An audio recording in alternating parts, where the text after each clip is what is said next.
لە هەرجاکی بن دەم باش دەمێ پێشکەشکردنا بوتەنە دەمژمێر 6 و دەست پێکی دەژی گرنگترین سارنوچە.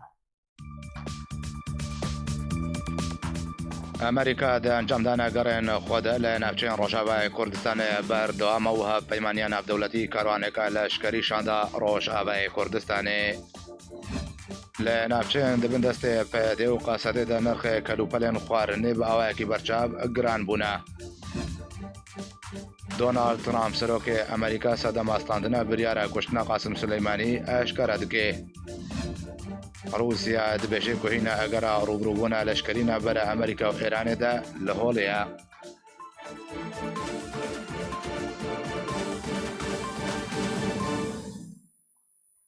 دووبارە سلااو ئۆفیسە ڕاگەاندنە ئەنجومەنە نیشتیمانیا کورد لە سووریە جبینە گشتبۆی ڕاگەاندکارێن ئەنجومەنە نیشتیمانیا کورد لە سووریە پامنێرێن وێ لە دارخستوودە جبینەدا ڕەوشە ڕاگەاندنێ و ئاستەنگێن لە پێشیە کارێ مەدیایی وڕێن پێشخستنە ڕاگەاندنێ و نەهێشتنە ئاستەنگیان هاتنە گوتوبێشکردن.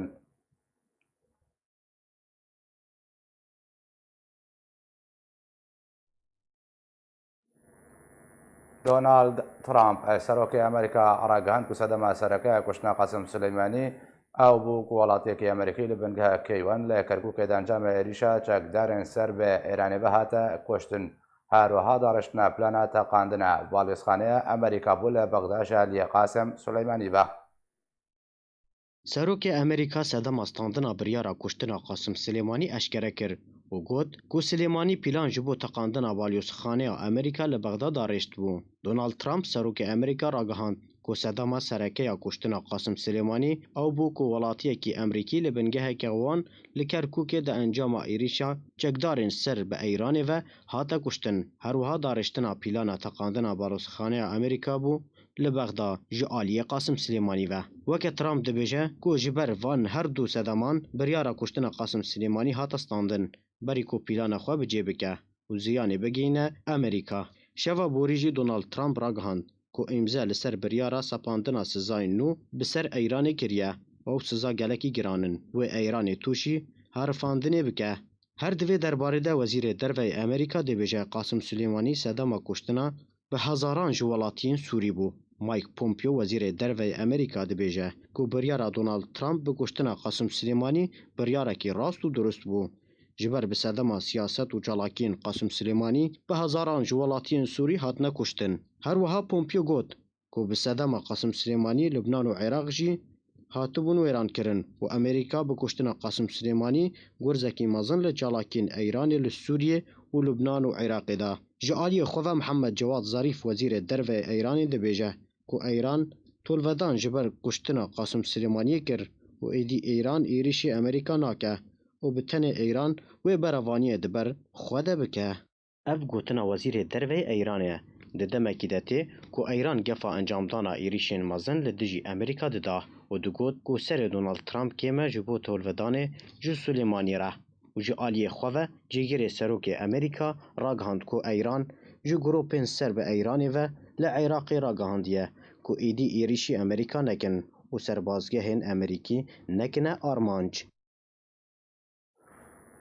وەزارەتە دەربە رووسیا دە داخوانیەکەیدا داخواز ji حملەیەکی کرد و بە حکیمانەت بگەرێ بکن و ڕەوشێ ئاڵوستەم نەکەن و گوتی کۆهینە ئەگەرا ڕووبڕووبوونە لەشکرینە بەرە ئێرانێ و ئەمریکادا هەیە.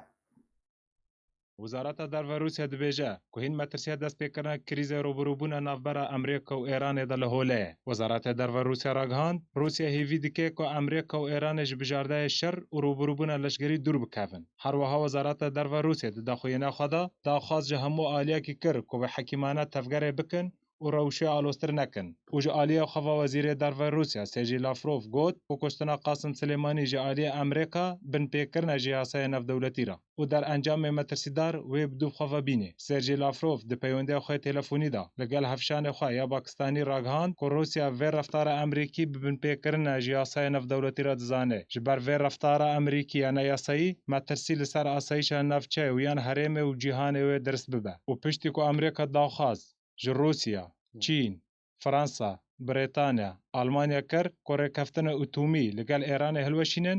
Rûsya ew daxwaza Amerîkî red kir û got کو روسیا رجده لسر بجیکرنا رکفتنا لگل ایرانه جبلی رد کرنا داخواز امریکی روسیا داخواز امریکا کر کو وگر ناو رکفتنا اتومه و پابندیه بخال رکفتنا لگل ایرانه بکه. ئاژانسا ڕۆیتەرزیان و چیان بەڵاو کردیەک و علی فەدەوی جێگرێ فەرمانداری ئارتێشا پاسدارên ئێرانی ڕاگەاندیە ئەو عێریشە ڕۆژە چاشەمە بوری لە دژی هێزن ئەمریکی لە عێراقی هاتیان جەمدان بەشێکی بچووکەژەیە کارینێن ئێرانێ و ئێران وێ بەتوندی عێریشی هێزن ئەمریکی بکەی. فەرماندەیەکی ئارتێشا پاسدارên ئەیرانê dibêje ew di demekê nîzik de êrişekê mûşeka tund li ser hêzên Emerîkî li navçeyê encam bidin. Li gorî ku ajansa Reuters ya nûçeyan belav kiriye, Elî Fedewî cêgirî fermandarê artêşa pasdarên Eyranê ragihandiye. Ew êrişa roja çarşema borî li dijî hêzên Emerîkî li Iraqê hatiye encamdan. Beşekî biçûk jê karên Eyranê ye. Her wiha Fedewî dazanîn ku piştî êrişa mûşekî ya Eyranê, Amerîka nikare tû bersiva êrişa Eyranî bide. Lewma Eyran di demekê nîzik de ew êrişeka tund li dijî hêzên Emerîkî encam bidin. Serê sibaha roja çarşema borî Eyran bi 15 mûşekan her du serbazgehên Eynil Esed li parêzgeha Enbar ya Iraqî û serbazgeha Emerîkî li nêzîkê balafirxaneya navdawletî li Hewlêrê girine armanc. Weke hate ragihandin ku beriya Eyran mûşeka bavê je bi sê demjimêran Amerîka ji êrişê hatiye agahdar-kirin û Amerîka tevaya serbazên Emerîkî li her du serbazgehan birine odeyên dijî mûşek û di encamê de tu ziyanên canî nehatine tûmarkirin. Her wiha jê derên ragihandinên dazanîn ku ew êrişa Eyranî li serbazgehên Emerîkî li Iraqê bi tenê şanûyek bû û hemahengî navbera Amerîka û Eyranê de bû. Derbarê êrişê hebû. Piştî encamdana êrişa mûşekî, Eyran ragihand ku wan tolvedana kuştina Qasım Silêmanî ji Amerîkaya kir û êdî Eyran êrişa Amerîka nake û bi tenê Eyran wê berevaniyê di ber xwe de bike. Welatê Japon biryar daye ku hêzên xwe bişîne rojhilata navîn ew jî bê mebesta parastina keştiyên Japonî. Taro Kono wezîrê berevaniya Japon ragihand ku ejmareyek keştiyên cengî û jmareyek balafirên şeriyên Japonî bê mebesta parastina keştiyên kelûpelên Japonî wê bo rojhilata navîn wernişandin. Herwiha dazanîn ku di destpêka mehabê de keştiyeka cengî wê were şandin û hêzên Japonî wê çek ji bo yê berevaniyê bikarbînin.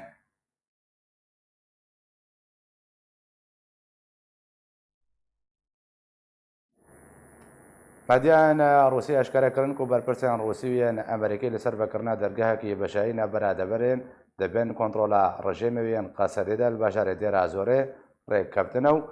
be ew jî bi armanca vegera derbderên Dêra Zorê bo bajarên xwe. Medyayên Rûsî belav kirin ku Amerîka û Rûsya gihiştine rêkeftinekê derbarî vekirina dergehekî sînorî navbera deverên rejîma Esed û Qesedê de li bajarê Dêra Zorê. Erê li gorî heman jêderan dane xuya kirin ku duh berpirsên Rûsî li gel hejmareke berpirsên Amerîkî li ser vekirina dergehê bajarokê Asalihiyê yê bejayî navbera deverên dibin kontrola rejîmê û yên dibin kontrola Qesedê de li başûrê rojhilatê Dêra Zorê rêkeftin. Ew jî piştî girtina wî dergehî bo dema çend mehan ji aliyê Amerîkayê ve. Erê di vê çarçoveyê de Sergî Cimorîn serokê navenda Rûsya li hevhatinê amaje kir ku bi dehan sivîl ji bajarê Dêra Zorê malên xwe bicihiştine û derbederî bajarên din bûne û niha ew derbeder dixwazin vegerin ser malên xwe.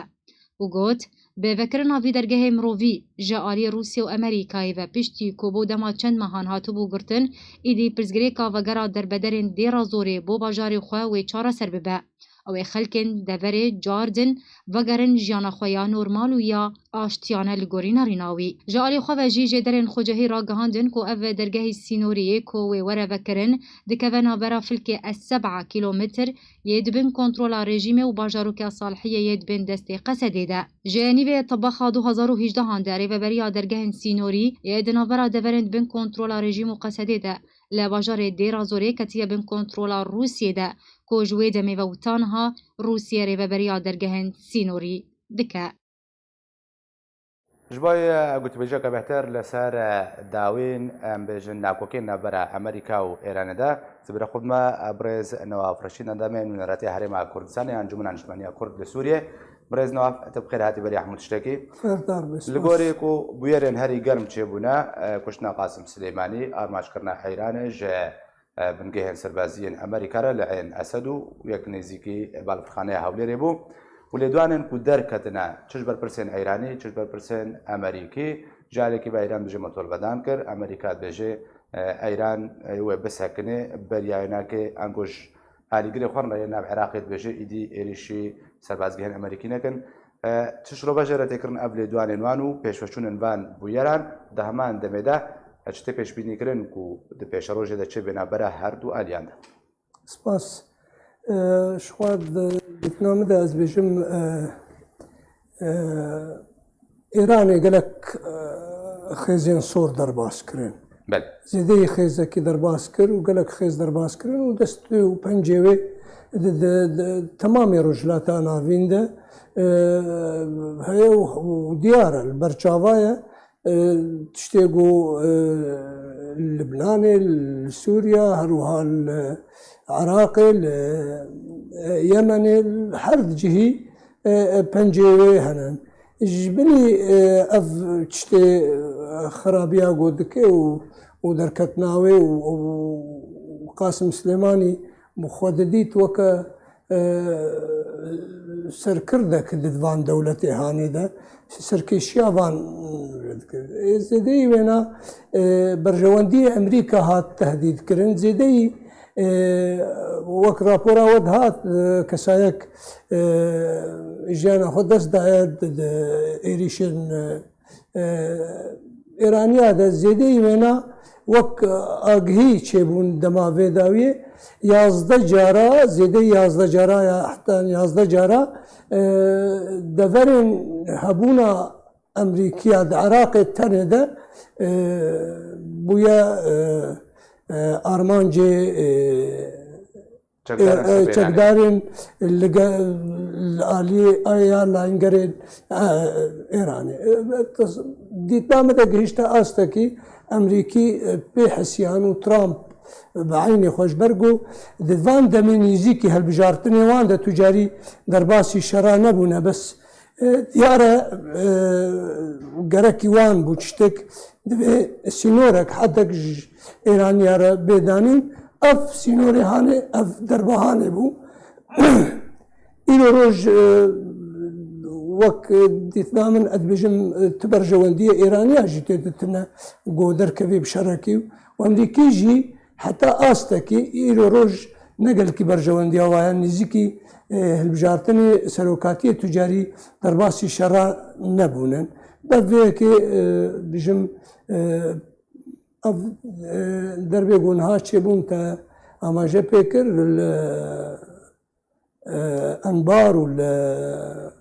Herêma Kurdistanê ew jî ez dibêjim şêweyekî heta şêwa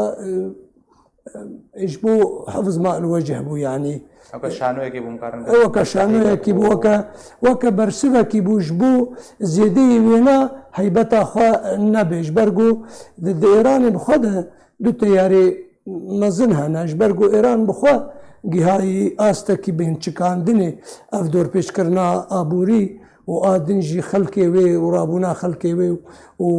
milletê wê nerazî ye û teyarê êgo islahî jê dibêjin êgo dibînê derketina Êranê ji derve de ji dervê sînorê Êranê zirareke ji bo xelkê Êranê û milletê Êranê dît wexta got ev ya bibe ya bêdengêk bibe li ser vê kuştina hanê belkî hinek hêbeta wê herê û adin ji li aliyê dî jî bêxuyanî kirin mana xwe ew helwesta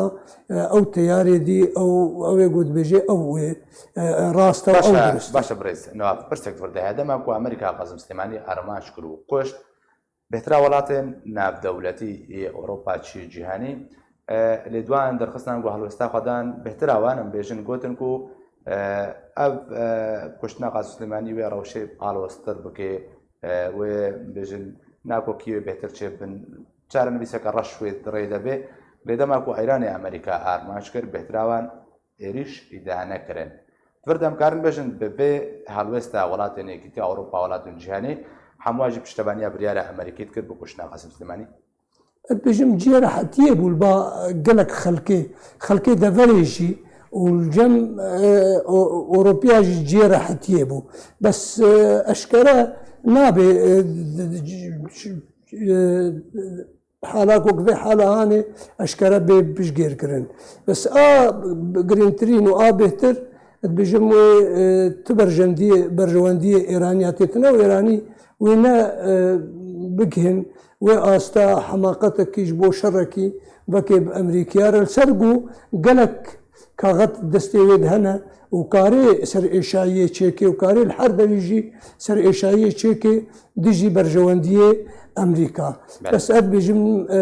وێ نەگهێ وێ ئاستەهانێ وێ حەماقەتێ نەکەش بەرگۆ ئەو هێز و قەوەتە بالێ ئەو بهناوەیە فەرە تونەیە و کار بێت تحمل بکێ زێدەی شتێک و تحمل کردی حتانی بێست باشە ئەف دەربە ئەمریکا ئێرانێدای کوشتنە بەژن سەرکردەوان بریار دەستێوانی و پلان دادڕشتنش بۆی وڵاتی عێراقی لوبنانێ سووریە و کە تا ئاماژە بکرد و خۆ سەرکردەوان وڵاتان دەناسکردن بزانی بکوشتناوی ئەمریکا ئەمە بێنە سووریە چ زیان بە ئەیرانێک گەهاند وێ حتا چرادەیەکی کوشتنا قاسم سلێمانی باندۆرێ لە هەبوونە ئێرانی دە سووریە دەبکە و هەژموناوی بژم نەبە سووریا هەموو وڵاتێک گوتێدا مەساجێک بوو و هێویان ئەز وەک کەسایەکیژی هێویانمە ئەو مەساج باش هات بێفامکردن مەساجێک بوو تو پێشەڕۆژ تونە دەسوەردان ژ دەروی سینۆرێتە دەسوەردانێ وڵاتن دیدە دەڤەرن دیدە دمەسیرێ خەلکن وڵاتێکی دیدە بکەیت ئەv ببێژەرە لێڤەگەرێک ji bo zêdeyê wê ne neçê xwe bijim xelkê xweşhaliya xwe da xuyanîkirin û tiştekî ji ber got baş zirar û xirabî dîtibûn li ser got guhertina şexsekî ya kuştina şexsekî tiştekî naguhere got program neyê guhertin nehec neyê guhertin sistem neyê guhertin و تشتكي ناقوهاري هەگەر ممكن هەیە ئاها ئەف کەسێک و بێ دەوسا قاسم سلێمانی ژێ خراپتر بکێ و ژێ دەبێژن قاسم سلێمانی هەم سیستەم بوو هەم پلاندانەر بوو هەم یەک و بجیت کرد سەرپەرشتیا کارا دەکرد ینی بۆکو بێژن نە ئەوایکی موسساتی کار دەکرد ئێرانش دەربە بەڵکو قاسم سلێمانی تەبایە بریار و نەخشان هەموو دەستی دەبوو تەمام ینی لێ بستە ببوو دەمەکە درێژ و لێ بستە بوو خەڵک ناسکرد بوون هەموو کەس ئەف کەسێ هەانە ناسکردن دۆنی من گوهداری لە گوتنا هەفژی ناوی کرد هەوارا خۆ دکێنێ دەبێ حیفێ هلینن بەشار الأسد و حەسەن نصر الله و خەلکی العراقی و یەمەنێ ئەوانە خەلک ناسکرد بوون باش بوو بەس ئێمەن ئەز نەڕی نامدە دیت نامدە ئاگۆ حەری باش گوکار بێ ئێران سوودە ببینێ لێڤەگەرێکی بکێ دەسوەردان و وەگەرێ ناو سینۆرێ خۆدا ژ بۆ سینۆرێ خۆ بکێ ئەv بهتر مەساجێک بوو و بەلکی ئەمریکاژی ئەv وەک ئەرمانجێوێ بوو بهتر باشە بڕێزنەوە گەلێک شرۆڤەکار و سیاستمەدارێک کورد بەردەوام گوتن قەندیل بریارێن خوۆژ ئەیرانێ وەردەگرێ بەشێکی هەری سەرەکە و یە بریار دەستی ئەیرانێ دێ کوشتنا قاسم سلێمانی وێ چ باندۆرێ لە قەندیلێ بکەوەکە پەکەکە دەهمان دەمێدە باندۆراوێ وێ بە چڕەنگی بن ڕۆژاوای کوردستانی پشتی و قاسم سلێمانی هاتە کوشت تشتێ گو لەسەر حەزب الله و لەسەر حەشد و لەسەر گروپێن ئالیە بێت سووریا و یەمەنێدا ببێ و ئەوژی عینی دوێ ئاستێدا کێم زێدە دوێ ئاستاهانێدا ئێمە نابینن خۆت نەشتێکی درستە و ڕاستە ئەوانێ و هەندەتێژی وەختا گۆ بکارتینێ ئەف بریارە گۆ دەستێوێدە حتانی ئانها بکارتینێ خۆدیە بریارەیە ئەڤیا گوتێ کە بێت تەراجعی هەلبەت وێ زرارێکی بکەی وێ پەکەکە بێ هەگەر حزب الله بێ هەگەر حوسی بێن هەگەر وێ زرارێ بکەن باش وەکە کورد شرۆڤەکارن کورد هەنێک بێژن کو ئەمریکا استراتیژێتە خۆ گوهارتیە بەواتە سیاسەتا خۆ بەگشتی هەنێک بێژن ئەمریکا تەکتیکە خوا ڕۆژهەڵاتە نابیندا گوهارتیە لەگۆری چه سیاست و چه تەکتیکە ئەمریکی وەکە کورد بەگشتی نابێ کوردان جهێ کوردان پێگەها کوردان دوێ گوهارتنە چه استراتیژیەت چه تەکتیکە ئەمریکی کووەکە بێژن بجە تژکی ژانێت بینێ تەکتیک گوهارتیان استراتیژیەت و سیاست جهێ کوردان ڕۆلاوان پێگەهاوان دوێ ئەمریکی دەیە خوشببووی پێشڕۆژی هاتیە داڕشتن چییە؟ من ئەس ئاگۆ ئەس دبینم ئەمریکیش خۆ هەر وەختی بەرەوانیت بەرژەوەندی خۆ دەکرد بەرژەوەندیەوان جار جارنا دەکەون دگەیژن بەرژەوەندیان هەنێک ملەتە و هەنێک دەولەتە وەکو کورد دەستپێکە خۆدا حتانی ئانها وەختی تەفگەرا خۆی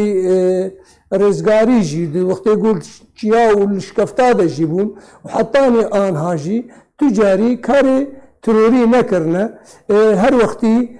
ملەتێک خەڵکی قبول دکێ کێم نەتەوە قبول دکێ کێم ئۆلا قبول دکێت ناوخۆدە بهتر ژیان پێ دەبێنە وەک نەب مسلمانتیا خۆ متەشەددن نەبنەتەوە خۆ متەشەددن کارن خەڵکی قبول بکرد ئێمە ئەدبژن خۆ پێشە ڕۆژێ کورد گەرەک ببن جێ هیوی ئۆمیدا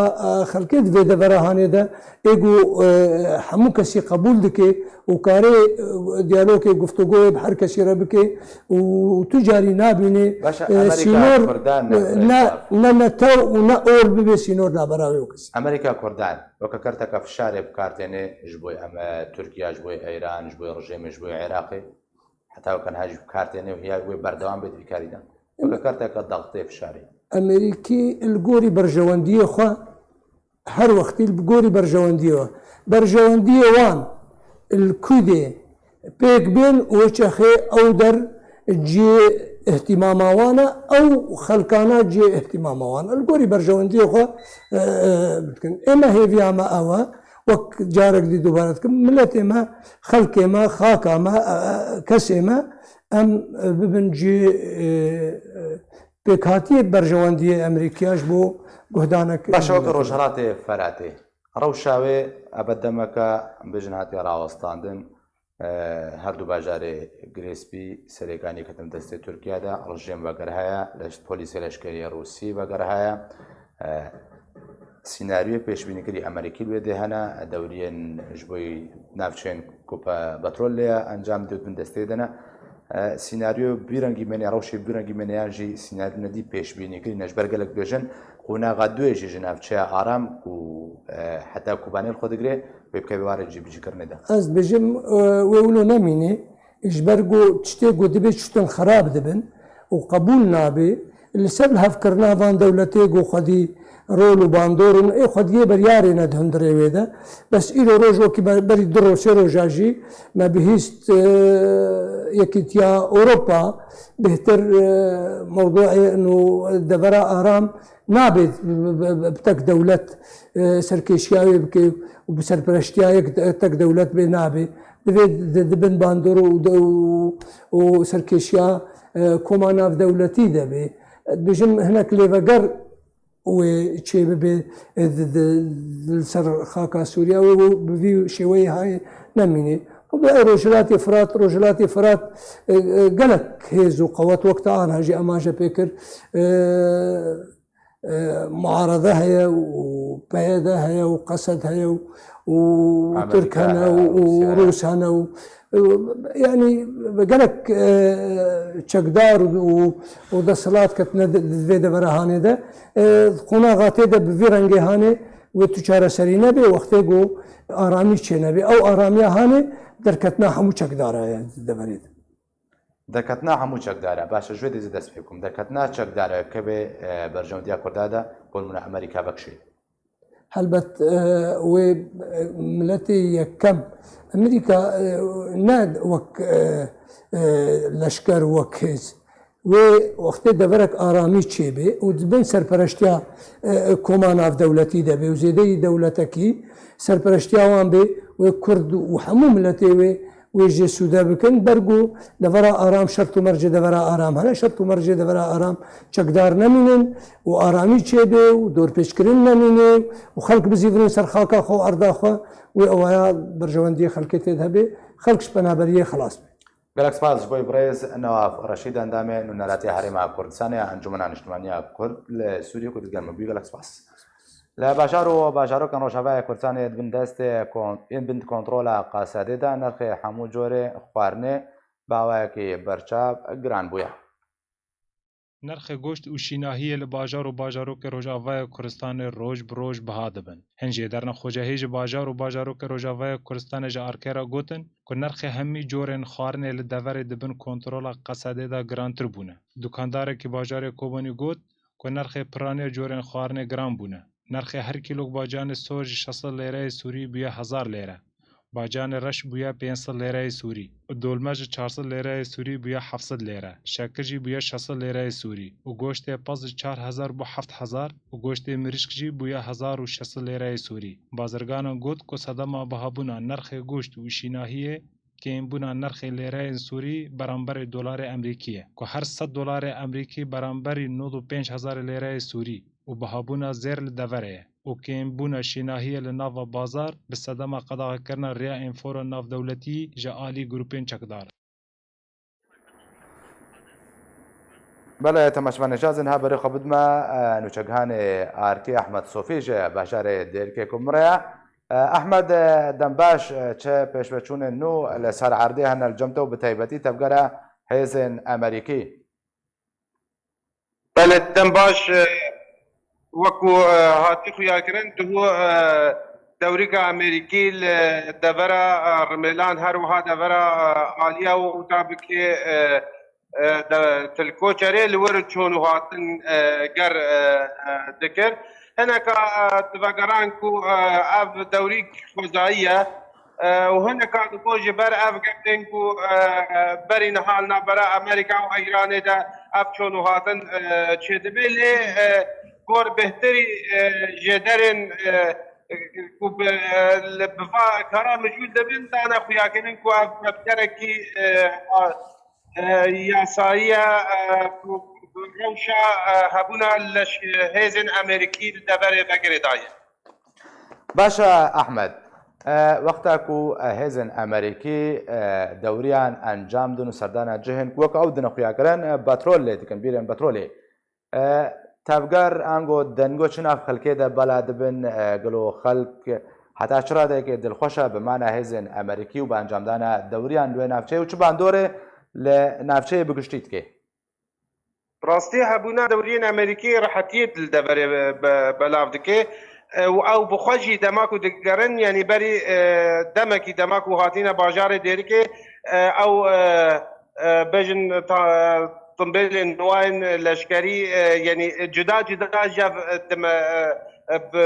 ne rengekî karwanî rêve diçin ew jî rehetin li deverê Kurdî her wiha hebûna wa bixweşî rehetiyê li deverê peyda dike. باشە ئەحمەد ئەزێ ئێمە سەر بوارێ گرانبوونێ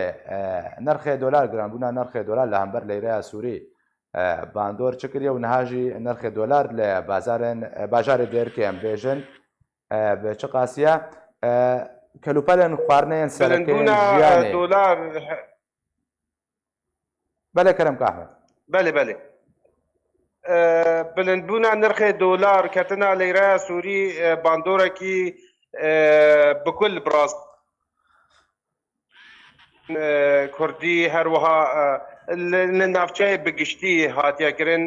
بهای هەموو کەلوپەلێ خواردنێ بلند بووە یعنی بڕاستی زەحمەتیە ژیانێ لە دەڤەرێ باژارên کوردی gelkî zehmet bûye wekû niha di raporta we de jî hatî diyarkirin kêliwa goşt berî 2 sala bi 500 wereqê Sûrî bû niha bi 7500 wereqê Sûriye li bajarê dêrikê tevî ku bajarê dêrikê xwe jî yanî hebûna sewal wal tê de zehfe lê ev bilindbûna dolar bandoreki gelkî bi êş li stûk bazarê kiriye wekû dihû dikandarên çiyê ferrûca bin çiyê qesaba bin em nikabêjin wekû edrabê kirbûn lê dikanê xwe girtibûn ji ber ew jî dixustirin yanî yani cota paz 700 hezar wereqê Sûriye û kêlwa goşt bi 6500 7000 ew jî dibêjin em dixustirin û kes ne bi hewara ya ne dikandar ne milet ve yani nayê. باش احمد زبرسكا برنجك ديشتبكم مالك لروجافاي كردستاني دما باجار ديرك دما كو بخوازين بيجن فراوينك اخويا نورمال تشي بكي نورمال وی حتی قاسی سر بسکنه روزه هر سیدانه قط حسب که تاشته فرابین شیب و روزه ویچ قاس بست که ام بجن تشتکه نورمال يعني هكا فرابينه كي نورمال طاشته فرابين شيف نكيمي 25000 ورقه سوري دبي خوجيرا اماده بكي روزه علي باشا بين کو روجاوای کوردستان ایکو کار دکن دکاندارن ایکو ام بجن کارمندن روجاوا مهانه قاسی وردگن انگو روزه گرت حسب که سر قاسی راد واسطه بله تکاربی پرسا خو دوباره بکی پرسام احمد مادام روزه 25000 دوی اگر خوارنه که نورمال به موچا وانا که چ قاسه روزه کارمند کریکار عامل چ قاسی بدست خي دما کو اشت که شغلت که يعني كاركر القل ام هجر بيجن الجم الريفابريه كاركن يعني الجم حكومته كاردكن يكل الجم يعني موظفين بري بالانترين راتب ناقه 50,000 ورقه سوري يعني ام كارن بيجن راتب خو هجر كو صرفك نه دروسي رجاده يمين بيبره يعني چه کار کرده هر وها دیجی یعنی نه نزیده تر 100,000 ورقه سوری یه دستی بلانه 120,000 ورقه بستینه اف تیرا هفته کی نه که کوبوا پره هنه بجی براستی جیان یعنی الدبره کردی اگر کو آریکاری جی در و نب جملات را يعني هر مال بعدك اگر زاروك وقال اوروبا بنيان لكردستان بن آریکاریا کسوکاری خواب کن بیرنگی جان برای بده چه اگر کاری دوری به یعنی کارکاری کل دیر که از بیشم بپاتون کار که روزاوی نب زیاده ترش 5,000 ورقه سوری دستینه یعنی گلک سپاس بوی نوچگان آرکی احمد صوفی قلت لگن من بوی گلک سپاس اجانسا که نوچه روسی دبیجی که پیمانی ناب دولتی کاروان کلاشکری شانده روجاوای کردستانی اجانس روسیا اليوم نوچیان راگهاند که پیمانی ناب دولتی لدجی داعش در درگه الولید که هفسنوریه به هرم کردستان را کاروان کلاشکری شانده روجاوای کردستان و که اجانس نباتی ده زنین که او کاروان لشکری جه کلوپن لوجستی پیک دهاتو باری خوال بنگهن تل بیدر اشداده و بنگهن در ازوره بالا کرد.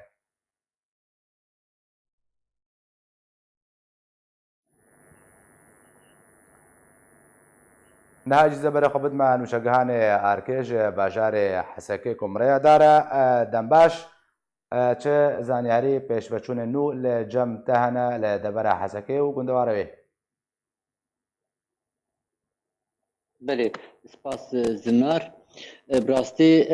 يعني تشتا نه وك يعني ايرو درو شر الجندواري التمري الويدري الراوستياي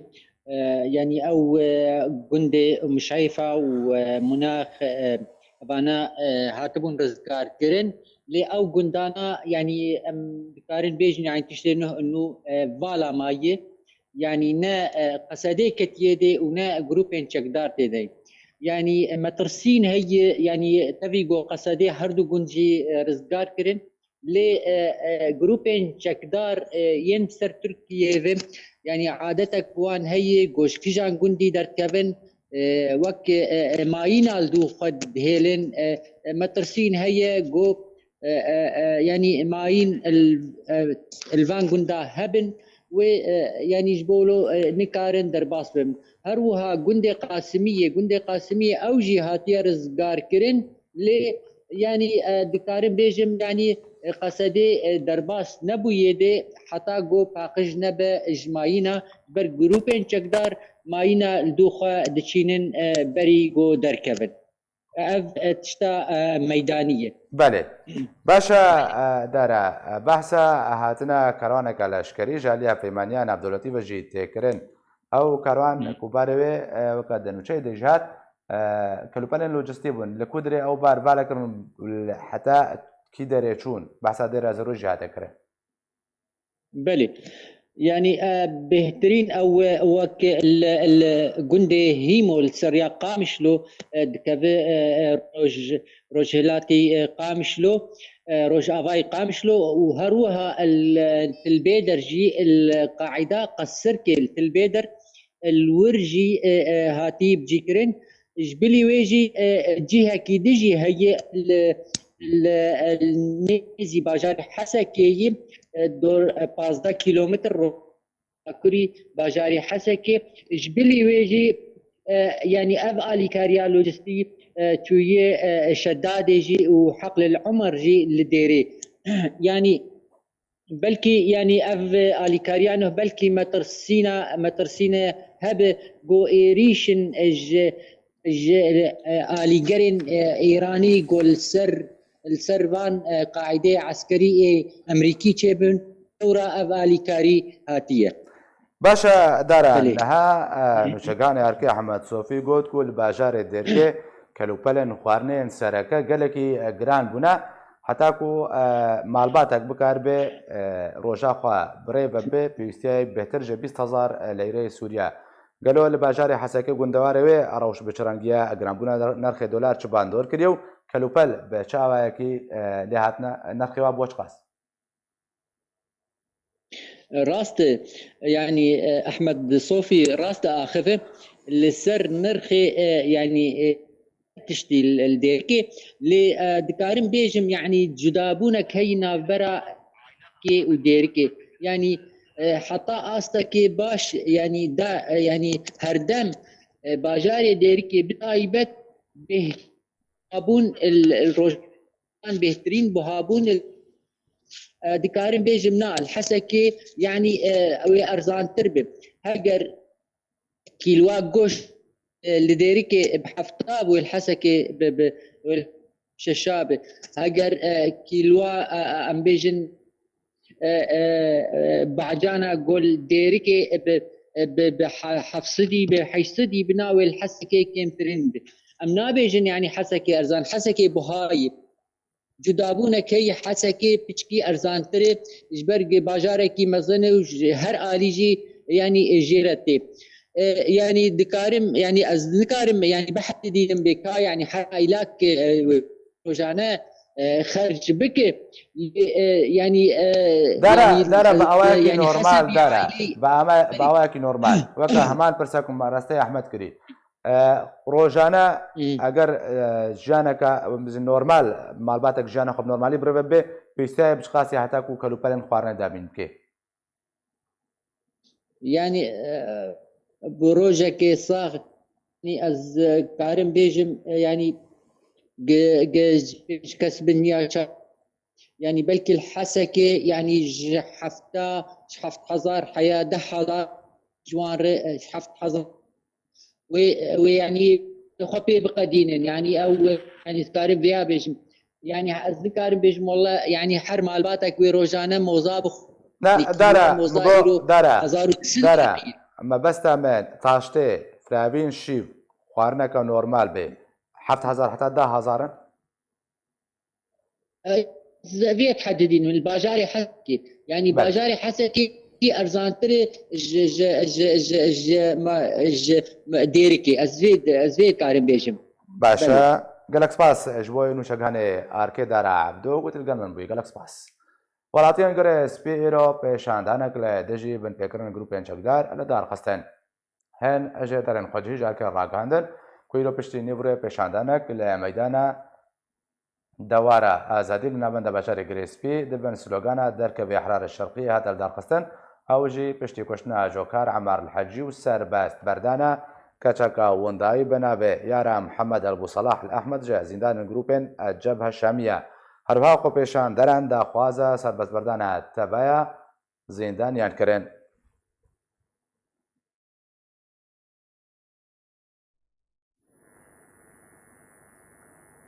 تابع آراگاندنا راوستاندنا شر لبشار ادلب جاليه وزاره برابانيا روسيا و رجيم اسد او اغربست بن بيكرو هجمارك بشار وبشارو كان ادلب كرنار مانج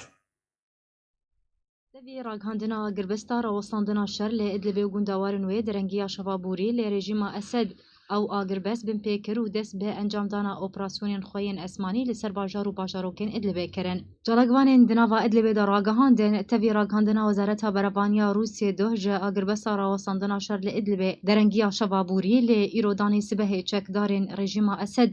ئەو ئاگربەست بن پێکرد و دەست بە ێریشên xwe li ser parêzgeha Idlibê kir. Eman çalakvanan eşkere kirin ku balafirên şeriyên rejîma Esed bi çend operasyonên esmanî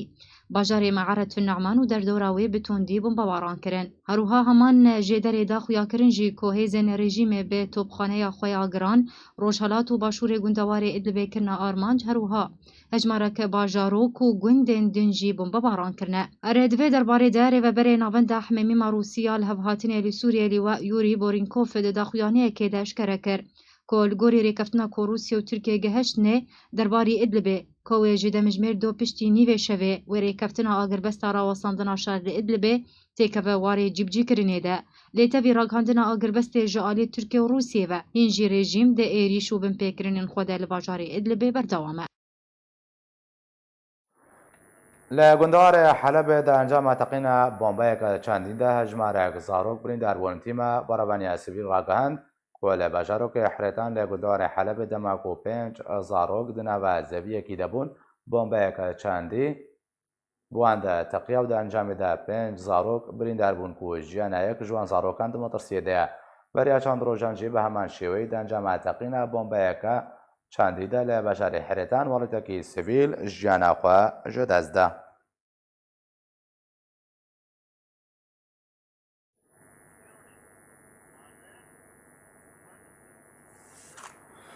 بێ ئەوەیم گەشتە داویا بورتانێبەری بداوی هات نێژی دووبارە سەرنووچە. ئەمریکا دە ئەنجامدانە گەڕێن خۆدا لە ناوچەیان ڕۆژاوای کوردستانê بەردەوامە و هەپەیمانیان ناودەوڵەتی کاروانێکە لەشکریشاندا ڕۆژئاوای کوردستانê لە ناوچەیان دەبن دەستێ پەیادێ و قاسەدێدا نرخێ کەلوپەلێن خواردنی بە ئاوایەکی بەرچاو گران بوونە. دۆناڵد ترامپ سەرۆکێ ئەمریکا سەدەماستاندنە بریارە کوشتنە قاسم سلەیمانی ئاشکارا دکێ. رووسیا دبێژێ کوهینە ئەگەرە ڕووبڕووبوونە لەشکرینە بەرە ئەمریکا و ئێرانێدا لە هۆڵەیە.